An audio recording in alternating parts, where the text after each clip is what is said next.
Dear ladies and gentlemen, dear participants of the Epigraphical Summer School Saxa Loquuntur and participants in Zoom and other interested persons here, I welcome you to my presentation about the Roman military chaplains in epigraphy. In my presentation, I will focus on the epigraphic testimonies of a very specific, peculiar type of Christian clergy, namely those who were attached to serve together with military units during the Christian late antiquity.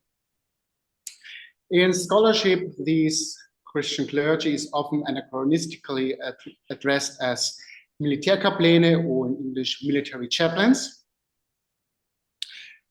The ancient attestation for those clergy is relatively scarce. We have 16 different sources surviving in total, which can be separated into three big categories. We have with 7 sources, the biggest group, written sources with a wide range from historiography to hagiography to letters, and even one military handbook and late antique Latin epos in this number. They are datable between 404 and 517 or 630. The military handbook is hard to date. The second biggest sources is epigraphy with 5 inscriptions, all coming from the East. So in the Greek language, the written sources are both in Greek and Latin, with a little bit more in Greek. The inscriptions are datable between 446 and 591 AD. And the last inscript type category is papyrology with 4 papyri, again all coming from the East, datable roughly between the 4th and the early 6th century. I interpreted and researched all of these 16 sources in my early this year published PhD thesis Adiuta Deus, die Christianisierung des römischen Heereskultes im 4. bis 6. Jahrhunderts, published in the Pharos at the Verlag Marie Leidorf.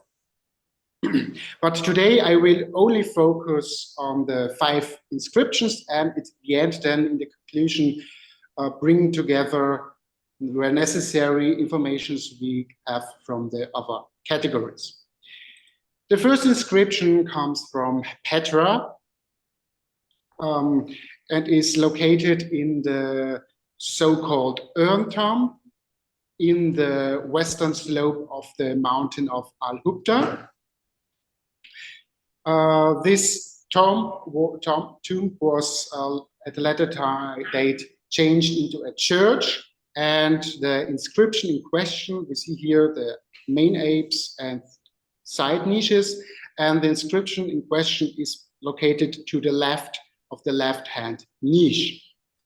It is a painted inscription informing us about the act of consecrating this tomb into a church, and I apologize for the ill quality of the pictures, but it was impossible to find something where it was readable, so you have to trust that inscription I also provide here. The inscription, differently to what it looks in the pictures, is good readable, with just one exception. The last word in the 10th row is illegible. It is transliterated here, transcribed here as lambda p point nu iota alpha. In scholarship, there is a rich discourse about how to interpret this word.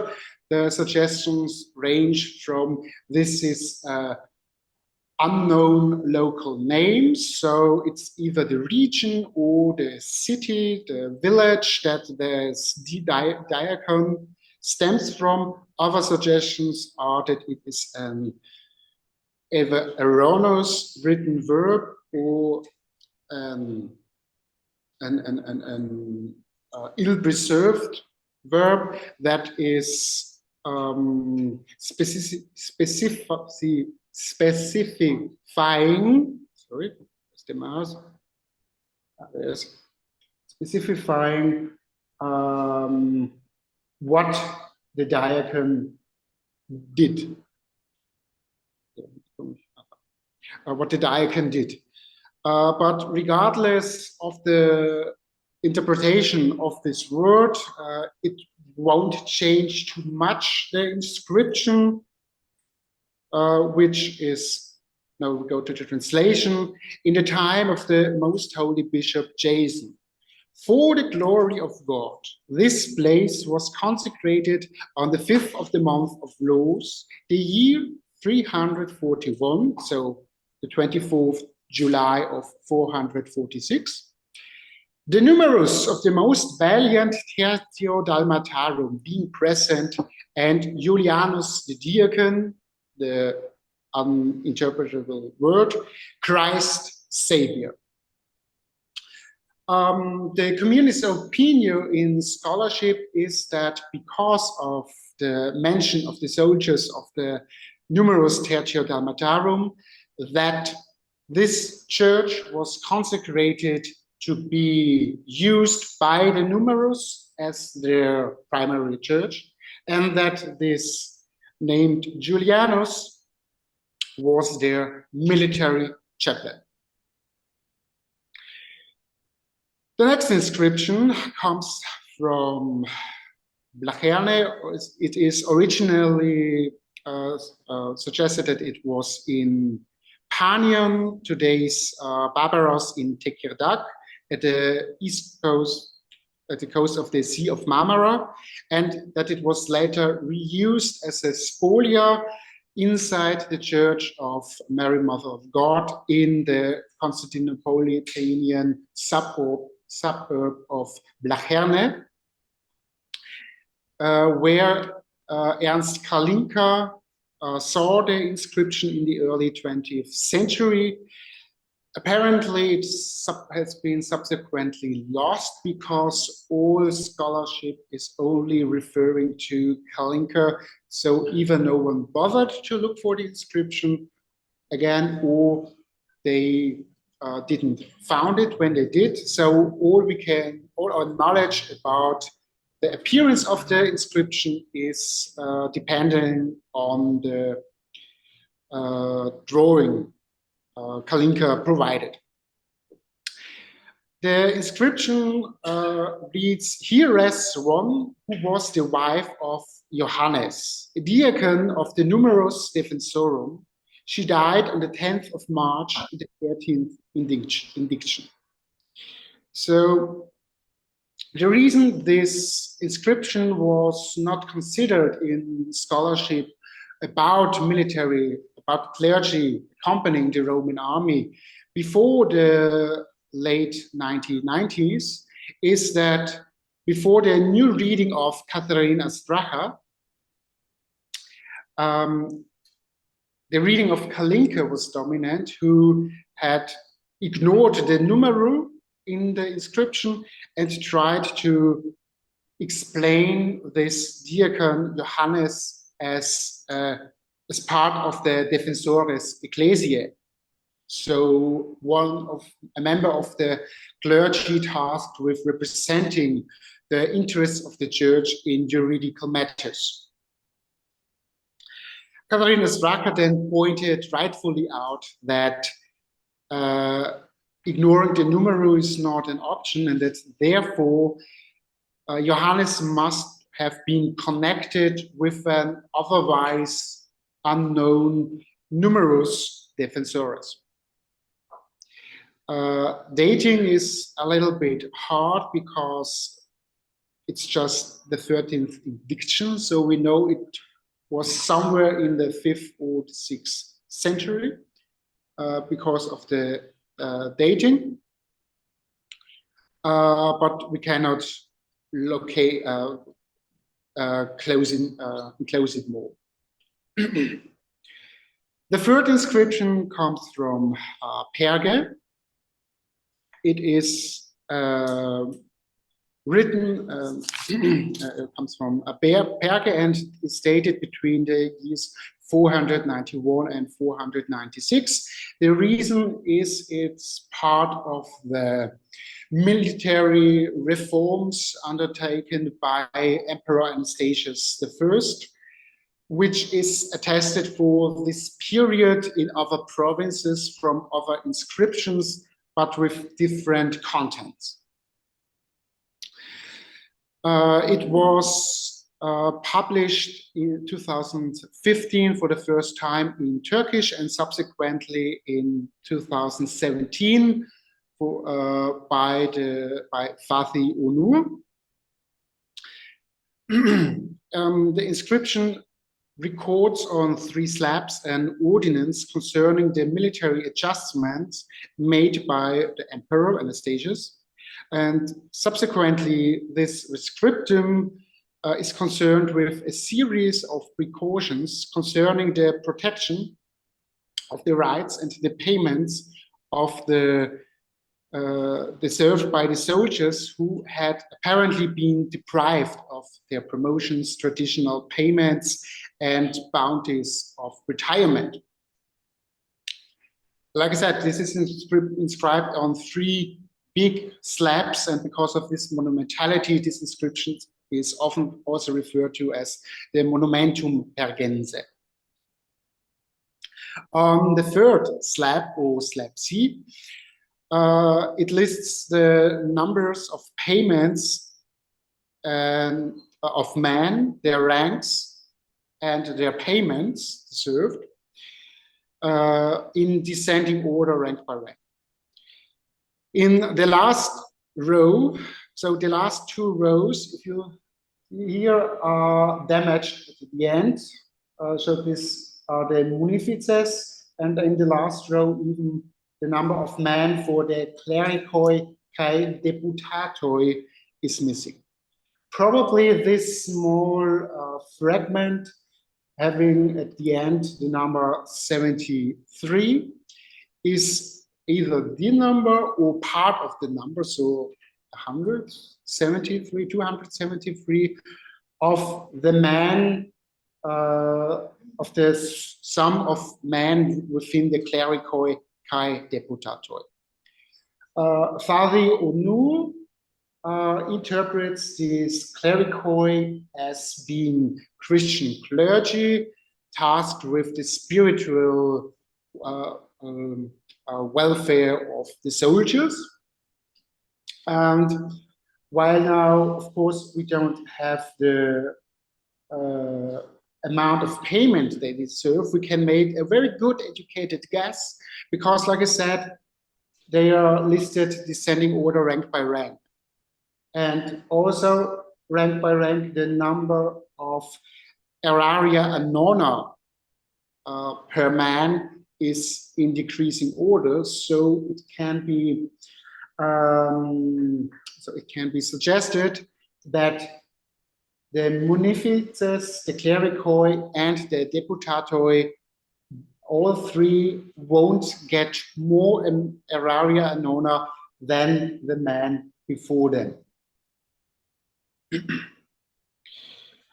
The last 2 inscriptions both come from the city of Graz, where they were excavated during the excavation season of Rudolf Hensch and Achim Lichtenberger and Rubina Raja, where in the northwestern district within a hall building, 2 inscriptions were found. We have here the fine situation and here a close up of the inscriptions.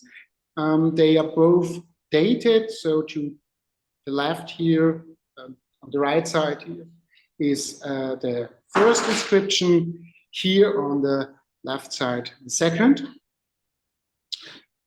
And they read the following.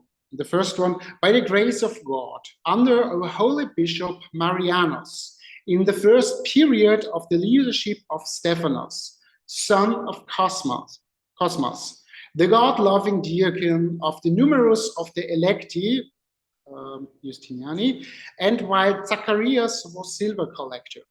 This was mosaized in the month of March in the times of the 9th indiction in the 613th year. So this is March of the year 576.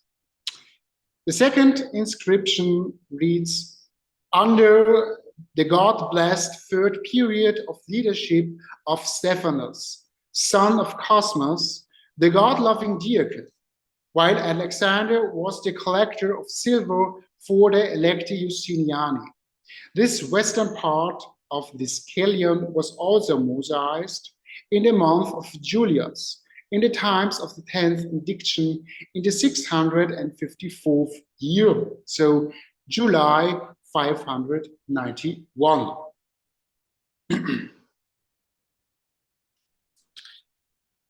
So these two inscriptions now give two very important pieces of information.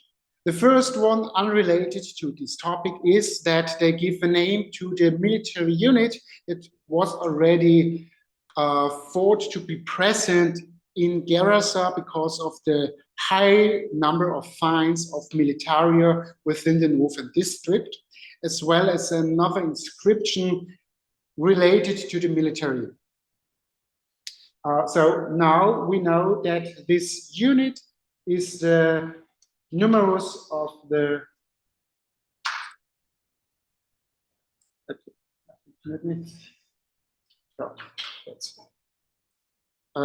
is the numerus of the electi Justiniani, or of the electi Justiniani, otherwise also unattested, here for the first time.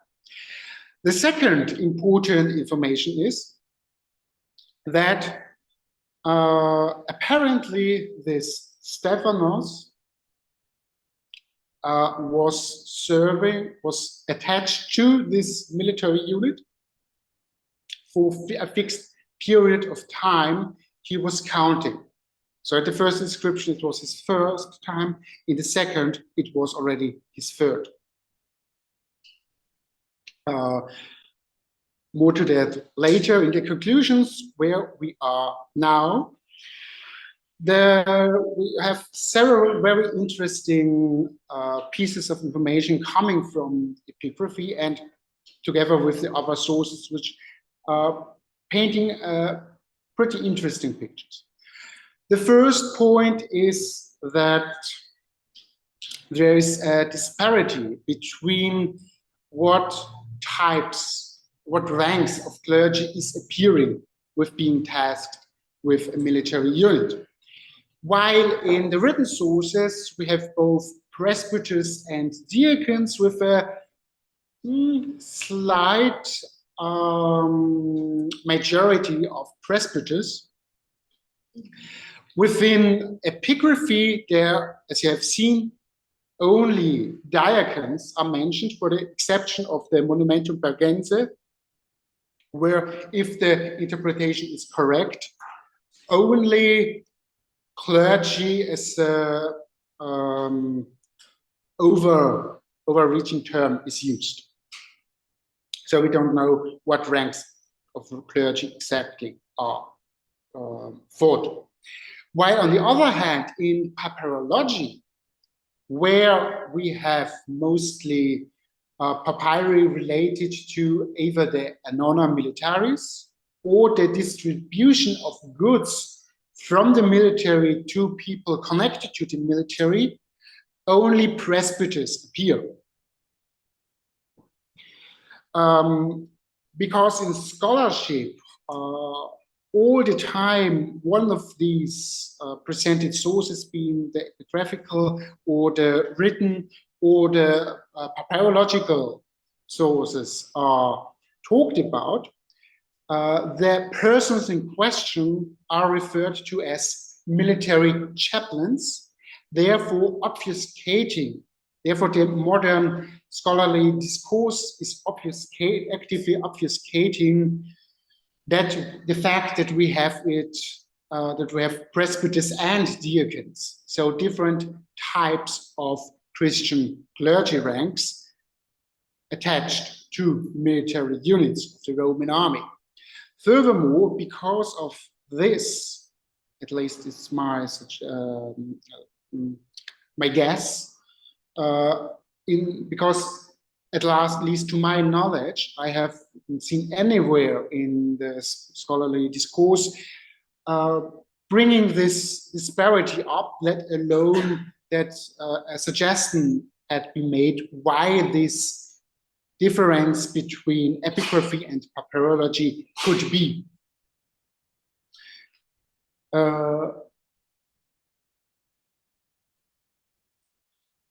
The second piece of information in regard to the payment for the Christian clergy is now focused on the Monumentum Pergense, where, given, of course, that the interpretation that clericoi are the Christian clergy attached to the military units is correct, gives us the impression that the payments for the Christian clergy was relatively stable, at least over the 5th century, because in the Papyrus Medinensis 170, which is an honor list, at the last row, a presbyter is mentioned receiving 1 unit of an honor, which would correspond, which would correlate to the Monumentum Pergense, where in the last row the clerics are also mentioned with 1 or maybe 2, but not more units of an honor being eligible for that.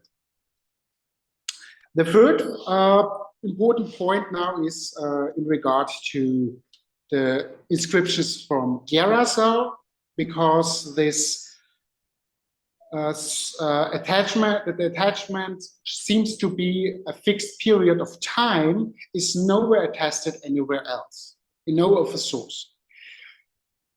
Now, given this leaves, again, this opens new questions.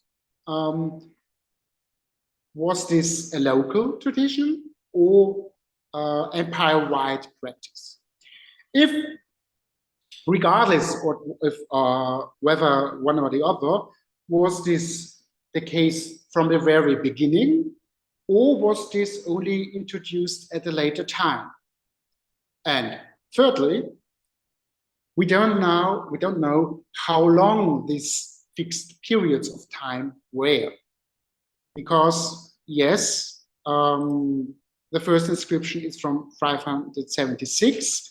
The second of his third time is from 591. But we don't know how long he was already deacon of the Electi Justinianorum in 576 and how long he was in 591.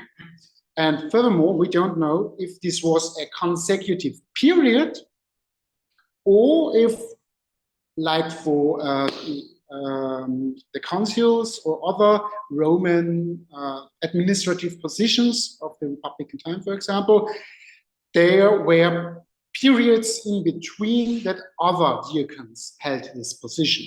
So we cannot make a guess how long these fixed time of periods were. We only know, well, there were a fixed time of periods because they were able to number them. The first, the second, the third, like a consulship. Coming now to the concluding remarks.